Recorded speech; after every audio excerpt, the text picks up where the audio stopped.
Renzo Piano is here. He is one of our best and most prolific designers. Recently, he was selected to build a new home for the New York Times.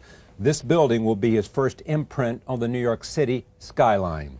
Paul Goldberg of the New Yorker magazine says Piano is probably better than any architect at convincing people that buildings are not just objects of shelter, but of poetry. Most well known for designing the Pompidou Center in Paris, he has won acclaim for other projects such as the de Menil Collection Museum in Houston, the Kansai Airport in Osaka, Japan, and the Potsdamer Platz in Berlin. I am pleased to have him at this table to talk about what he is doing here in New York and look back at a remarkable life in architecture. Welcome. Great to have you here. We will talk about this model here, but let me just talk a little bit about this. This is the first, will be the first major building of any size in New York. Yes. Since 9/11. Did you have any sense of the presence of 9/11 when you went about building this, designing this? Yes, of course. Of course. I was here in New York that day, 9/11, with all my family and my child that is 2.5 years old. It was an incredible sensation. It was physically something that, not just culturally, but we were there. We were here. We've been looking at the building collapsing. It's a so terrible experience that in some way, yes, we got to think about that. But in the same time, as an architect, you cannot really start to find logical, technical solution to that. I mean, there is no possible answer. There is no possible technical answer. The only answer is to live in caverns. That is exactly what they do. So in reality, the thing we have been pursuing was more about security, panic, scale of the building. The big difference is, of course, that this building is going to be for, say, 7,000 people. That is completely different from making a building for 30,000. You know, that's already a big difference. And I still believe that density is a great thing. It's a great idea. Generally speaking, all cities, and especially Manhattan, this is what the city is about. It's a density and intensity. So, I mean, as far as you make building of that size, where the population is not immense, and you take care a lot to all the security and all that, I mean, I think life goes on, and we have really to learn, of course, as we have been learning from earthquakes, from everything, but we have to continue. There is this about this. If there is one thing about your buildings that you reflect on, there are many, but one of them, and seems to be the most significant, is the idea of lightness. Yes. Because, you know, Charlie, in some way, the life of an architect is a continuous fighting against gravity. Gravity, exactly. Against gravity. It sounds stupid, but it's true. I mean, as a poet works with words, and the words are light by definition, and a musician works with music, and the notes are light by, but concrete, steel are heavy by definition. Yeah. They have a very bad tendency to come down, you know. So in some way, the entire life is to hold things up and to make light.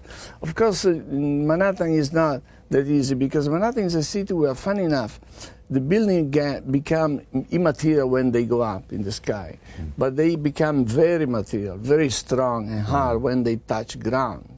So the real challenge is how to get light in the air without losing contact with the ground. And the idea of this building is fundamentally is very typical of New York. It's a building atmospherical, I should say, but New York is atmospherical. Yeah. I mean, the beauty, the poetry of New York is that in a sunny evening, everything becomes red. Yeah. After a shower, everything is blue. I mean, the color of the building becomes the color of the weather. And so the idea that this building is made in such a way, the material is a ceramic, it's a light color ceramic, vibrant, and that ceramic will take the color of the weather, will change together with the weather. So there you've got two skins. You've got a skin of ceramics and you've got a skin of glass. Yes, and the skin of glass is transparent. This is the reason, the main reason why normally skyscraper, they have a bad reputation. They sometimes deserve a bad reputation because skyscraper are very often mysterious building, mysterious object. They are dark, they are mirror glazed, they are hermetic. And the reason why they are like that, because they have to defend against the sun. And the way we do it here is by having this sort of fabric of ceramic that protect against the sun. But then beyond that, the glass is clear.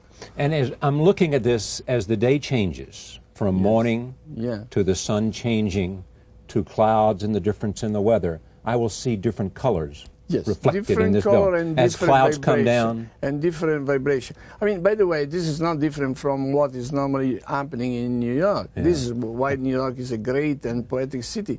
But we are trying to enhance this sense of lightness. And when we come to the top, and this is what normally happens in all skyscraper, and this will probably happen even more, the building disappear in the air. Because in the top, instead of putting those horrible cooling towers, we put a Zen garden. Yeah, there'll be trees here at the top of this building. Yeah, we will put some trees, and we will, it's a bit absurd what I'm saying, but we will put there a place of silence and distance. I mean, you sit there, and you can see the infinite in front of you. Closer to God, if you believe. Yes, and anyway, the building is evocating this sense of lightness. Buildings are always a technical response to the need, but they are also telling stories. What story is this building telling? The story of this building is inevitably the story of a newspaper, and it looks like a joke. By example, the building at the top, we have an antenna that is made of carbon fiber and composite material, so that it's very flexible. And in a windy day, or even in a non-windy day, the antenna moves and stays in the direction of the wind. Actually, it doesn't show where the wind goes, but it shows more where the fresh air comes from. That makes a lot of sense for a newspaper. So the entire thing, all this is showing a very simple thing, that the building must be extremely well done, built, intelligent. But at the end, also it must sing, it must tell a story, otherwise... Okay. Now here, let's talk about this idea, because you mentioned in passing, steel is material. You use the word immaterial, which is all these things, vibration, what? Immaterial, of course, is a sort of nonsense for an architect, because architecture is material. You can't work within material. But is material. But yes, I am talking about the visual impact of the building. By the way, we have been testing this. We have been making model and mock-up. We have been actually even lifting a piece of the building up in the air 300 feet.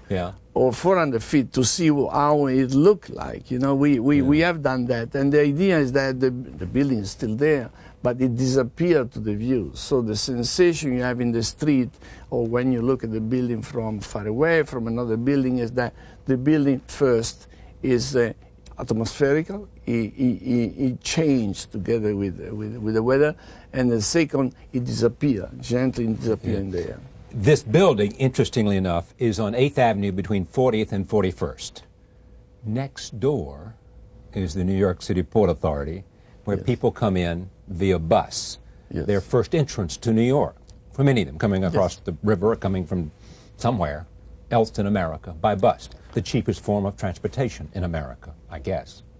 First thing they may see when they hit ground, your building. Yes, and that's the reason why, we have been making a lot of work on the way the building touch ground, Normally skyscraper, again, are touching ground in a very preclude way. They come down to the street. This building, of course, comes down to the street, but it's totally transparent. It's totally permeable. From 40th Street, you can see through the building on the ground level, and you see the other street. And you can see in the kitchen with chefs cooking. You can see whatever? Yes, probably, because we will have a restaurant there. We will have a restaurant. We will have an auditorium. The auditorium will sit in front of a garden, that will be open to public. So you see the garden, you see the auditorium. The auditorium is actually transparent to the garden. So all this world, this is what they call a sort of a more humanistic vision of the city. It's more urban. The word urban is, funny enough, in English, in Italian, French, mean the same thing. It means urban, belonging to the city, but also behaving well. To have an urban quality is to behave well.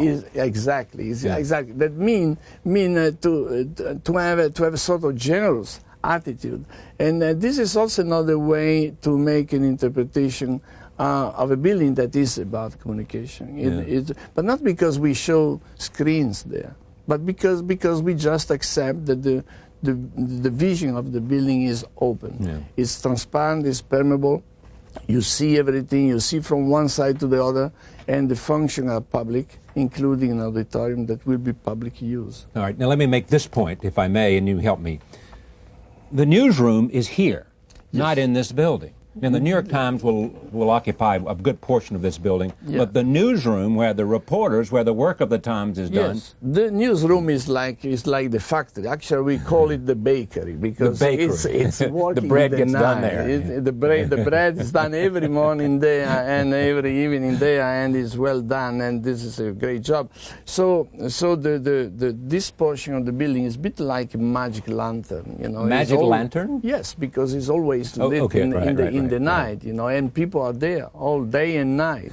and yes, the part where the New York Times produce news is there, is all that portion of the building. Yeah, and the garden is right in there, right where the garden is right in the middle. The auditorium is below this area on the ground level, so people will be able. Actually, the newsroom will look at the garden. And the garden will be a real garden, with rain, of course. It was an interesting process in which they finally selected 4 architects. You, Frank Gehry, Cesar and Pele, and Foster. Norman Foster. 3 of them Pritzker winners, and the other on the Pritzker committee. Cesar on the committee. You ended up winning the competition. You once said that losing a competition is like falling in love with a woman. Falling in love with a woman, and then having her say, goodbye, I don't want you. Yes, the bride goes away with somebody else. The good-looking woman goes with someone else. Yeah. Here you got the woman. Yes. You got the lovely person that you wanted. What did the New York Times want? What did they want? It's a very good client. It doesn't say too much, and they never told me exactly, but my guess is that they came to Europe, they went to see Berlin, they went to see the urban quality we have been trying to put in that scheme, the street life, and I think they were touched about the idea that this building should be more urban in the sense of the relationship between the building itself and the street. Yeah. They said they want the building to talk to the street. You should also never forget that the 6th Avenue and the 41st, 40th Street, they are a part of New York that need rehabilitation. Yes. In some way, is a rehabilitation place. So I think this was one argument. And the other one was probably the working condition in the office. Okay, so they wanted to talk to the street, they wanted the working condition, they wanted to say something, they wanted to change a neighborhood. Yes. And they wanted to be part, I assume, they wanted to not only make a statement with the building, but they also wanted to be part of New York, reflected in their story, but to say something, have the building speak to the people. Yes. If you look at the story of New York Times, you realize that in 1.5 centuries they've been in a very important building on the Times Square, and then in the present building that is, of course, missing some quality like flexibility and openness, but it's a great icon. So, in the new building, they got to think about a modern building, but at the same time without losing the quality and the fact that the building means something. Talking about working condition, this is the city in the world where the loft idea was invented. And then in New York City, the loft idea? Loft in Chicago. This is the country where the loft was invented. Loft is a flexible space, generous in height and in vision. And then it was a bit forgot in some way, because the office became more and more low. And in this building, by example, we have much higher ceiling than usually. And we look for transparency. Each floor is very transparent. So there's a combination of many things, going from the urban setting, the urban relationship between the street and the building, the soft presence, the light presence of the building, non-arrogant, and also, of course, the fact that the people should work in a better condition. You have been called by Herbert Mouchon the poet of circulation. I think probably that idea first gained presence because of the elevator that goes up the outside of the Pompidou. Yeah. But you've always had a sense of wanting in your buildings there to be, even if you look at the Morgan Library, there is a sense of street connection and circulation. It's true. What is it here? Where is the circulation in this building? It's an interior phenomenon. It's interior, but it's also exterior, because in the old New York Times floor we have internal stairs, but they are on the edge of the building. So people from moving from floor to floor, and they will move on the stair, because if you have a stair that is so spectacular, I mean, you get up from your table and you just go down or up one floor, and by doing so, you discover the city, and you rediscover the city. Right. I mean, you look at the street from where the newspaper in some way takes inspiration, you know, this kind of thing, and from the street, you see that movement. And, you know, in some way, the movement is a kind of four-dimensional architecture. I mean, architecture has movement as one of the dimensions. In the Pompidou Center a long time ago, that was a provocation, of course, with Richard Rogers. We are a young guy and quite bad boys, but you know, the idea of putting circulation on the facade was essential. Yeah. And it was adding a new Why was it dimension. essential? Because of the nature you chose for that building? For everybody who, and many people, certainly all those who love architecture, and many people know of this building, it was really changed the nature of museums. I mean, you very much want to say that a museum is a public place. Yes, and also we were young and quite provocative, and also a bit unpolite, and we thought that the right thing to do was to stop intimidation, typical of a great institution, cultural institution. By the way, I still don't understand exactly right now what is culture about. So no, I never understood exactly. So we thought intimidation is terrible, curiosity is great. Yeah. And it's true. Curiosity is the first sparkle of cultural attitude. So the idea to make that funny machine, or that kind of, people was talking about raffinery. But for us, factory, raffinery were a great compliment. Many people didn't know what to make of it. They said it looks like a factory. Yes. Some people said it looks like a spaceship. Some people. It is a kind of spaceship. But, you know, in the cities... This was, let me just remind people, this was in the early 70s. I mean, finally finished in, what, 77? 77. But you started 71, 72 to work on it. Yes. Cities have, since ever, spaceship. You know, even the Gothic cathedral were a spaceship landing in the middle of the cities. I mean, there's nothing wrong. I mean, you cannot think about architecture as a continuous process of balances. Sometimes architecture is an addition. It's not, you just add something.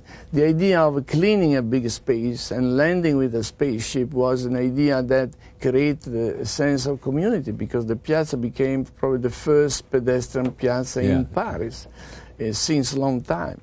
And also, you know, the other frightening thing was that I was 33 years old, Richard was 36, and he was the old man. You know, and the President Georges Pompidou, it was a great guy. Yeah. He said to us, "You have to make a building that will last 5 centuries." You know, and we watched each other, and they said, "My God, 5 centuries for culture." We didn't know what culture was at that time, and we thought, whatever culture will be in 5 centuries. So we said, the building is made of 5 floors, superposed, completely flexible, Yeah.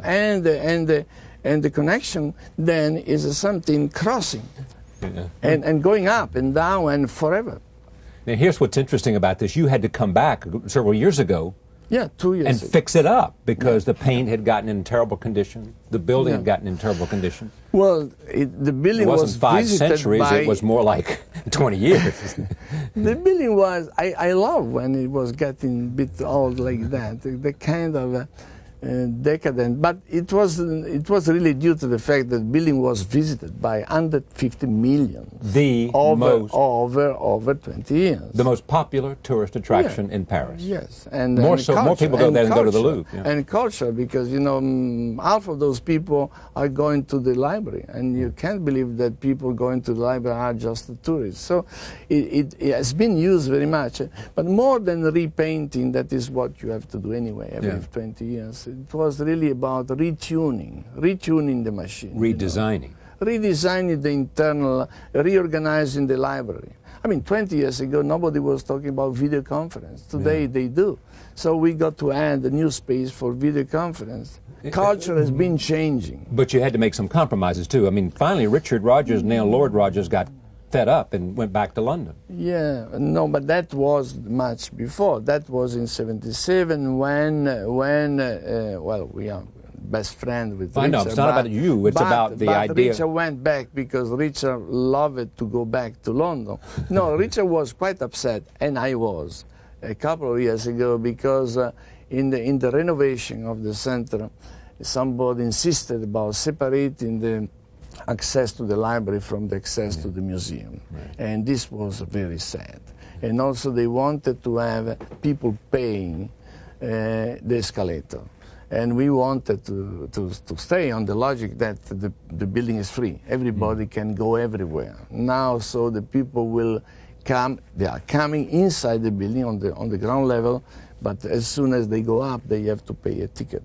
For those reasons, Richard and myself, we were very unhappy. In the same time, we were so happy to see that the building was still loved and repainted, and some money was spent, that at the end, the final thing is positive. Exactly, and you stayed there for the duration to be sort of watch. I'm a kind of Quasimodo of Centre Pompidou myself. I live there. Yeah. We should make these 2 points. In one, I said that it's the most visited tourist attraction. I mean, maybe more people go to the Eiffel Tower, but certainly I believe more people go to the Pompidou than go to the Louvre. It is that much of a magnet for people. Yeah, it's about 7 million people a year. I think Louvre is about 4, something like that. And there's now a restaurant on the top of it, which makes it even more attractive. Yeah, since ever there is a restaurant, but recently was redone, and it's very well run by French brothers. Right. They are very good. I know. And then the restaurant became very popular. Yeah. There's interesting things about this. It was inspired by President Pompidou, who then died. Yes. And didn't see it through. Yeah, true. That was very sad. And Monsieur Giscard d'Estaing that came, I was sailing on my boat in Corsica one day, and I saw a police boat coming and asking me to come back to Paris quickly. I went back to Paris, and Monsieur Giscard d'Estaing wanted to cut 1 floor out of the building. And we got to prove that cutting 1 floor was more expensive than doing, so we were able to stay there. We should say Giscard and Pompidou were political rivals. Opposite, but also different person. And but the funny thing, that's true, is that when on the 31st of January 77 we opened the building, half of the people, the big politicians, kings, princes, half of them understood only at that moment that the building was finished like that. They thought that was the scaffolding of the building. So they finally, that's finished like that. Yes. We like it. And I guess that the reason why we are able to do it, because nobody understood exactly what we were doing. Some people will look at that building and they'll say, you're more identified, even though you may very well have done things since then and you had a prolific career. A lot of buildings, whether it's in Japan, the airport, whether you're talking about de Menil, which was a wonderful relationship between a patron and an architect. You built museums in Switzerland and other places. But you are probably, and this may be the new addition to your own sort of resume that breaks through, more identified with Pompidou than anything. Yes, but makes sense because because it became a sort of turning point in a museum construction. Not really because the Centre Pompidou changed things, but because things were about to change at that moment in museum design.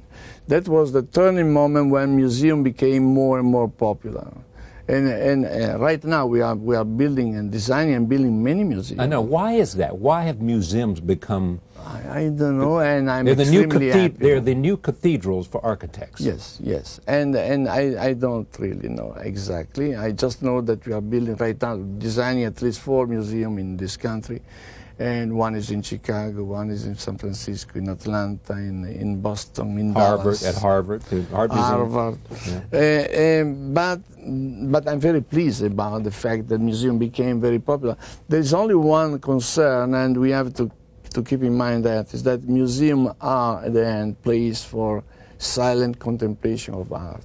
And too much of success may even kill the reason why a museum is a place for art. Said another way, I think, the museum becomes more an object than the art that it's supposed to reflect. This is the risk. This is the risk. It was not that case, by example, in the Menil collection, for the simple reason, first, because the Dominique de Menil, she was a great lady.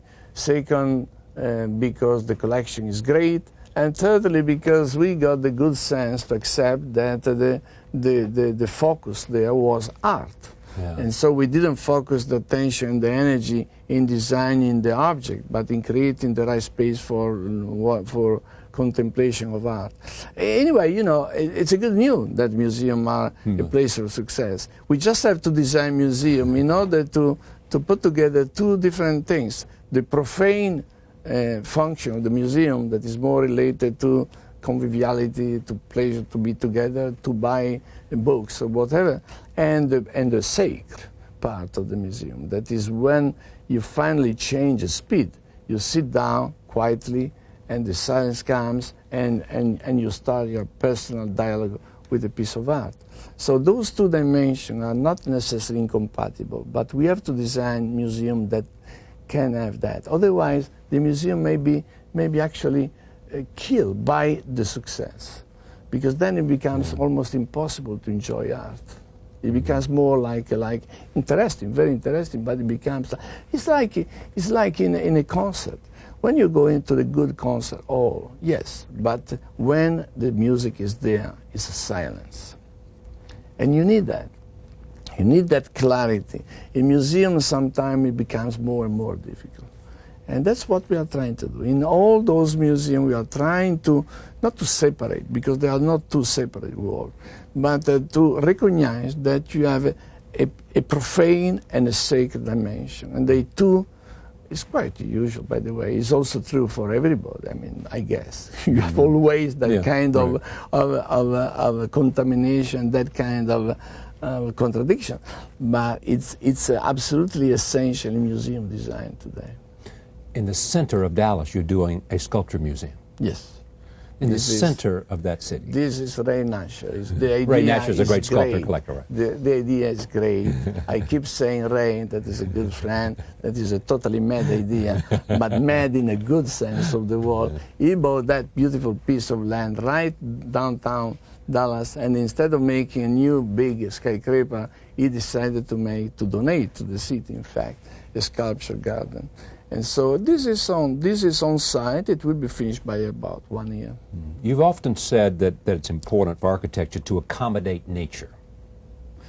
Yes. Well, you know, as an architect, you spend your life fighting against nature. Nature is not that friendly. I mean, especially when nature is in the middle. I mean, architecture is adventurous for that reason. You know, I built, by example, in the middle of the Pacific, a center for the Kanaki, for the local aborigines, you know, and that was built on the basis of a daily alert of hurricane, you know, and you know, in Osaka, in the airport, we got one earthquake by week, something like that. The biggest was the one that destroyed Kobe, but the building was finished, but the building didn't suffer anything.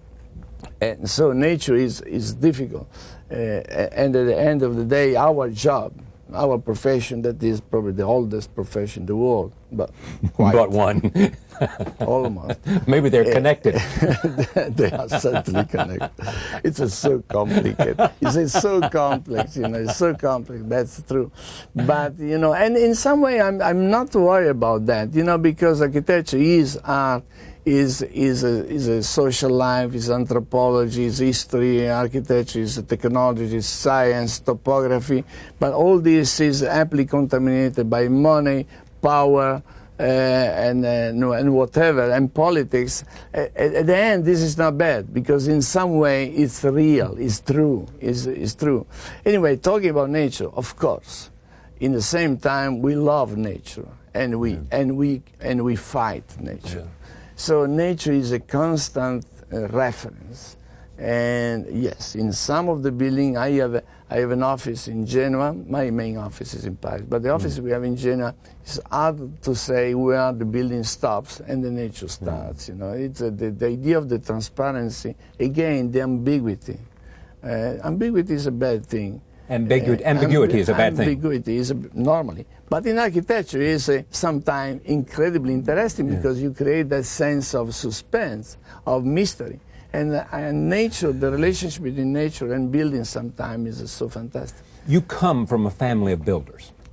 Yes. A family of builders. Yes. Everybody has been a builder in my family, from my grandfather to my father, my uncles, and everybody was a builder, yes. Your brother? You have a brother? My brother was a builder. Yeah. Unfortunately died, but he was a builder. And when I went to see my father to tell I wanted to be an architect, he said, but why ever? Why ever? A builder is God. A builder does everything. He doesn't just make drawing. And in his vision, the son of a builder was a better builder, that's for sure. Why would a son of a builder want to be an architect? He didn't understand, but then it's okay. Yeah. Then he didn't say too much, but still, I call my office the building workshop because I felt guilty. The building workshop. The building workshop. Renzo Piano building workshop. So this is the name of my office in Genoa, yeah. In Paris as well? Since ever is called like that, in Paris and in Genoa. And we do a lot of crafted job, We have big workshop for making model, making mock-ups, and we do a lot. Of course, we use computers, but the crafted job, the work of trying again, the idea of manipulating material, wood, especially wood sometimes. It gives you a beautiful sense of three-dimensionality, but also this is something you can do with computer as well. But it's a census. Have computers changed the potential of architecture? Yes, in the sense that, right now, for example, we have an office in the middle of nowhere in Genoa, above the sea, and we work everywhere, in Japan, in Australia, in this country. And it doesn't matter because information are going through cable. Yeah. And also, of course, when you design, and we do design by hand and we design by model, but when you come to construction document, then you have to design by computer because the precision is mathematical, it's digital, and also you may give information to other people. It's not change in the sense that from a craftsman you become something else. You are still a craftsman, except that your tool is getting more sharp. And more sharp, and you can use more materials, and you can figure out more what you can do with curves and shape. And the shape, and the complexity of the geometries. You can work on a very almost impossible geometry in the space that if you have to design by hand, you can't even find. I had this big argument on this program with Richard Serra, the sculptor, in which I deigned to suggest that architecture was art, in which he almost physically was upset that I would entertain the idea. Do you believe architecture is art? I think so.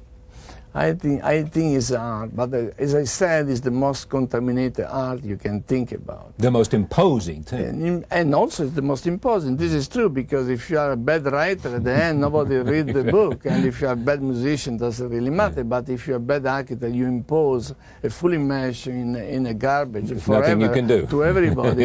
every morning you get up, you'll see it. You bear a very heavy responsibility. That's for true. But in the same time, it's art. It's art, but it's quite funny, because it's art, because at the end, it's about beauty. It's about beauty, it's about truth. You know, I mean, and beauty is impossible to reach. And probably one of the most diffuse sense we have as an architect is a sense of frustration, a sense of inadequacy. We are inadequate to get. You know, there's an immense gap between the vision you have, what you may think. You have an incredible vision, and then when you are just about to grapple it, you find that your arms are too short, and you can't. But this is not just for the architect. It must be true for everybody. It is. I think for any creative process. But the architect is particularly frustrating in that sense. So, but at the end of the day, beauty, poetry is what you are looking. And poetry lasts more than stone, you know. Yeah. Poetry lasts longer than stone. Longer than stone. And this is what but all this make clear that architecture is art. Architecture is about making shelter for human That's why being. Richard thinks it's not art, because it has function. Yes, but it's also about telling stories. Architecture is also about semantics, it's about allusion. Is about telling stories. Otherwise, it's not architecture. It's only the combination of the materiality of making building and the humanistic side of telling stories that gives sense to a place or to a building. Otherwise, a building has no soul. Otherwise, the building doesn't sing. And did you notice that some buildings sing and others don't? Yes. And that's the difference. They sing only when they have a soul. When apart from making well and making good building, you are also good enough to make allusion and to tell a story in some way. Now take this for an example, back to this for a moment. You mentioned vision, and your arms are too short to reach the vision that's in your head and your mind and your soul. How close did you come to your vision here? I mean, think about this. The New York Times may be listening, but... Charlie, this is an impossible question in the sense that you only understand when the building is finished, how much you have been close to that vision. And not even the first day. Building needs some time, you know. New building have a terrible handicap, that they are new. So they don't belong to the city. They don't belong to the ritual of the city. Have you noticed sometimes you go around in the city and you find the city beautiful? When you look more carefully, each building, you find that most of them are actually quite bad. Right.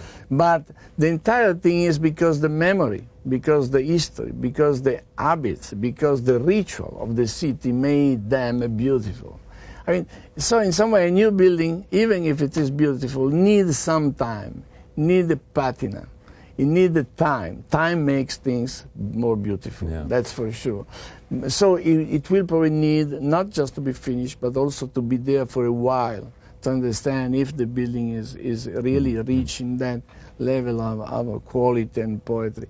But of course, this is what you keep thinking every day. Yeah, and in fact, there's never one judgment. I mean, it is like arts, in that people see it differently depending on their own reference and their own sense of values they bring to it. Of course, you have to think one thing, that even the classics, at their time, they were moderns.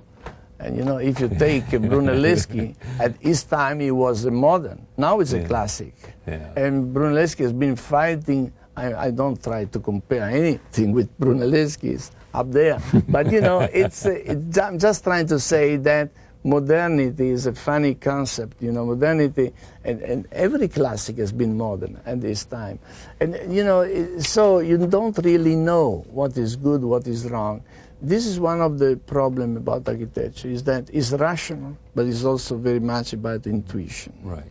And you know, I have a great consideration for rationality, but unfortunately it doesn't really sing. Yes. it doesn't tell good stories, rationality. So intuition is more like, it's more like you know, when you sit down and you watch in the dark with obstination, sooner or later something will come up, but you don't really know. You have to wait. You have to be obstinate, but you have to accept that sense of anxiety, and all that makes it so difficult to judge. But intuition is intuition. By the way, when you are 60-year-old, intuition is what you have been learning for 60 years. It's habit. So, it's habit. It's habit. I mean, take a great pianist. Yes. You know, the way I have great friends.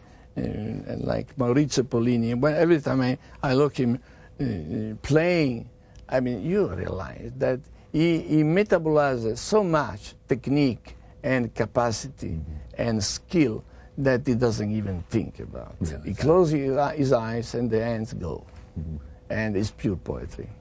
The other thing that's interesting is that intuition, when you're young and have not been informed by experience, can be dangerous. Absolutely. It's the most terrible thing to say to young people.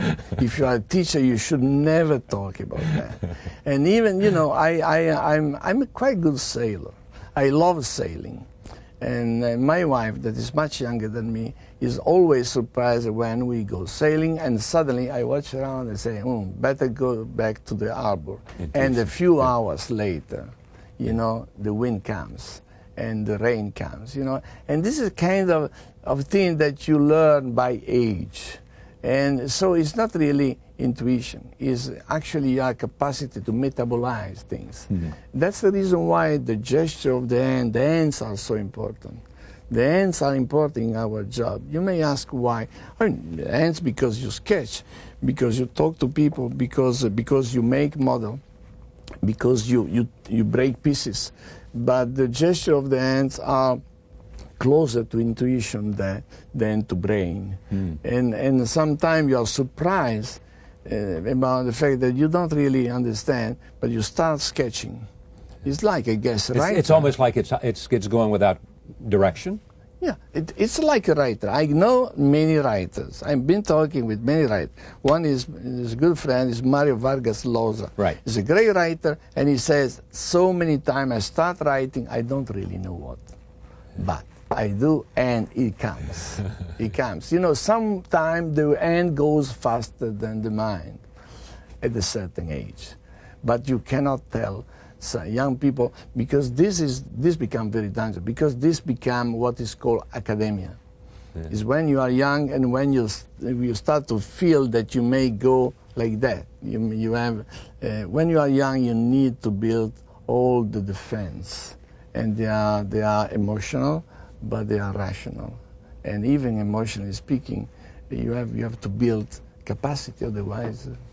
Do you buy into the notion of the architect as personality, that architects develop a kind of signature and everything somehow reflects the signature?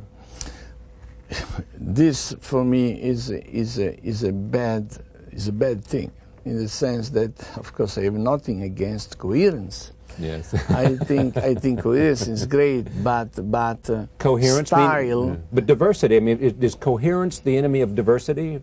Oh no, at all. You know what is good about our profession is that every time is a new adventure. You have a new place, new geography, new topography, new people. It's a new adventure. And if you are the kind of architect that comes and say, I don't care, because I have my own rubber stamp, then at the end it becomes like a grief. It becomes more, I mean, you become more important than the real problem. And I think this is bad. But if you have a coherence, that also means all the capacity, all the skill you have been putting together, you and your team. I have an excellent team. I have about 100 people working with me since long time, and 50 of them maybe more than 10 years, some of them 30 years, and we know each other. This is what I call coherence, because we know how to do things. And so the coherence comes out. If it's there, it comes out. Even if you make completely different things. You are in New York and you work for the New York Times and you make a tower. And the next day you go to the middle of the Pacific and you build something for the Aborigines. Yeah. How, I mean, anthropology is there. I mean, how can you believe that you have that you impose your style? I mean, what you may impose is your skill, is your internal coherence. By example, I love lightness. I can't tell you exactly why. I mean, this may be a stupid idea. Well, I know a couple of good reasons, because building around the world, you realize that 2/3 of the world are seismic areas. You know, Yeah. But the idea of lightness, for example, is something that is becoming a kind of coherence. Okay, I understand what you mean by coherence now. Lightness is a coherence for you. Is one of the elements. Transparency is a coherence in part. Transparency is, exactly. But other things, by example, the generous relationship between a building and the site. I think this is another thing. So it's not just formal.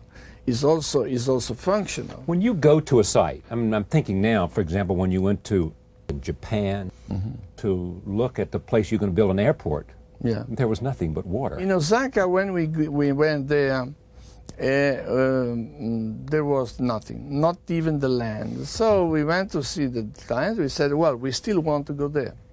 So they were very surprised. They took us on the boat, and we went out for a half-day ride on the boat. And the boat was there, and we were looking, and all the Japanese were watching us and saying, whatever they do. But yes, but you inhale. You inhale, and also, you know, you have to listen, not just people, you have to listen places. Every place has a little genius, the genius loci, the genius of the place. You have to take it. You have to understand. Every place has a DNA. There is something in every place. I mean, of course, that day, nothing was there, not even the island, but the sense of a big structure, 1 mile long, was already there. So you got to think, and the imagination helps a lot. And I think being on the place helps a lot. When you first visit a site, what do you see? I mean, do you see? You have no image of what you're smiling. You know, you built up a kind of capacity in the time. By example, I flew from San Francisco this morning. And, you know, in the plane I can spend 2 hours designing building, but without doing nothing, just in my mind. Because you built your own hologram in some way. You see what is an hologram? It's a sort of three-dimensional design. And what I love to do when I work on the site, I was in San Francisco because we are designing the new California Academy of Science there. I spent 2 days walking around, making sketches, little sketches, watching again, because you project an image on the place. And what you can do on the place is something that you cannot do home or in the office. You can project the scale of the building. And the scale of the building is one of the things that are typical about architecture. It's the size, it's the presence of a building. You know, when you design an object, I don't say it's more easy, but the object is what you are doing. You do the object, it's there. But when you design a building, it's not that. The building is something else. It's immense. It has a presence. Now, that presence is something impossible to draw. It's only something you can imagine. And the only way you can imagine is by closing your eyes, working on the site. From time to time, you look a bit mad. Sometimes, or from time to time, you start to walk, and because you measure, you know, things. But this is what you have to do, because this is sort of projecting in a kind of your personal hologram the building in the space. This New York Times building is between 41st and 8th Avenue. It is a block away is Broadway, with a cascading flow and pulsating of light, you know. And this is not that, and you are very close to that. I mean, was there any pressure? It will be in some way. First, because all the ground floor will be full of activity, retail, restaurant, and of course we will have all that signage. Secondly, because the building vibrates. The building is not static. I mean, in the night we will wash that surface from the bottom, and so those surfaces will vibrate. They will be not flash. They will shimmer. Yes, they will shimmer with the light of the city. So, in some way, the entire building it's part of that environment, in a different way, in a different scale. But and also, you know, yes, it's a great idea. 42nd Street is a great place, and I love that. I learned. It is a wonderful place. I mean, they have made that magical. But I think that what we are doing on the ground level, on the ground floor, for the first 30 feet from the ground to the second floor, it's very much in the spirit of that permeability and that transparency. People walking on the street around the building will be able to see, to watch, to inside, and they will be able to see what happened. And inside there will many things happen, not just people going to the office. We will have retail, we will have a restaurant, probably 3 or 4 restaurants, we will have the auditorium, we will have the garden, so we will have things happening. Some things come full circle. It's my understanding that part of the reason that you and Richard got the commission to do the Pompidou was because you had a significant commitment to a public plaza there. Yes, yes, it's true, absolutely true. It was probably one of the only project out of the 681 project of the competition. Can you believe that? 600. How can you get a competition with 681? And you had no idea that you could possibly win at all. Because you almost didn't get in. Oh yes, by time. we lost the drawings. They were not going to Paris. We were working in London. But yes, it was probably the only scheme where we left the piazza. Right. And the piazza is a great idea, because the piazza becomes in the middle, in the center of a dense city, becomes a sort of meeting place. You know, it becomes naturally, like by force, becomes a meeting place. So that was a good idea. And of course, the price we got to pay for that is that the building became taller. Listen to this. This is things that you have said, and I want to just reflect on them before we close here. Architecture is rebellion. It is? Rebellion against what? I think so, but not Charles, in the sense that it's rebellion because you want to be avant-garde or because you want to be new. It's rebellion because in some way you as an architect, you have to believe in the capacity to change the world. I understand all this. You have to believe in the capacity. In your capacity to change the world. Architecture can change the world? Yes, you have to understand. You have to believe that. It's totally unreasonable. It's totally mad. It's utopian, but it's quite true. In some ways, true. You don't change the world, but you try to do. I mean, that kind, as an architect, you always look for Atlantis, you know? You're looking for the... For Atlantis. You have always this desire. I mean, Ahab on the Melville, and Moby Dick said, give me only big challenges. Don't give me small challenge. It's a joke, but it's not quite. I mean, you have to accept that kind of challenge. I mean, you have to believe that. Otherwise, you fall immediately in academia. And you do change the world in some way, a little, but you can. You can, because in some way, physically speaking, you can change in words. But you know, the Centre Pompidou changed in some way a little world there, in that part of the Marais. And in some way made a contribution to change the spirit of museum. I mean, Berlin, the Potsdamer Platz, actually the piazza we built is called Marlene Dietrich Platz. That was not easy, by the way, to call that way. But this, in some way, changed the spirit of the city in that position. You know, and the Menil collection also made something in that sense. I'm not saying I did, but I changed the world, but you have to believe in that capacity. Otherwise, without a utopia, without that sort of unreasonable desire and belief, you are lost. Thank you for coming. Thank you. It's been a rare pleasure for me to talk to and about this great idea of changing the world and building buildings and affecting the way people live, behave, enjoy the world of architecture. Thank you for joining us, and we'll see you next time. Thank you.